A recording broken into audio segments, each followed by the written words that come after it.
रसूल अल्लाह ने 5 खूबसूरत हदीसें बताई। नंबर 1, तुम में से बेहतरीन शख्स वो है जो ना किसी को तकलीफ दे और ना किसी की तकलीफ का जरिया और सबब बने।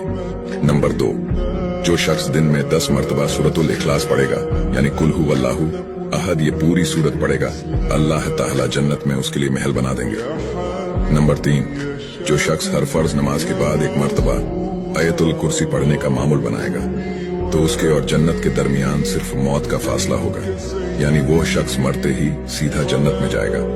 नंबर 5, जो शख्स घर से निकलते वक्त ये दुआ पढ़ेगा, बिस्मिल्लाहि तवक्कलतु अला अल्लाह ला हौला वला कुव्वता इल्ला बिल्लाह, तो अल्लाह ताला शैतान के शर से उसकी हिफाजत फरमा देता है, और जिस काम को वो निकला अल्लाह ताला उसमें आसानी पैदा फरमा देता है। नंबर 5, रसूल अल्लाह ने फरमाया, वो शख्स हरा भरा रहे, हंसता खेलता रहे, जो शख्स मेरी हदीस सुने उसको महफूज रखे और उसको दूसरों तक पहुंचाए।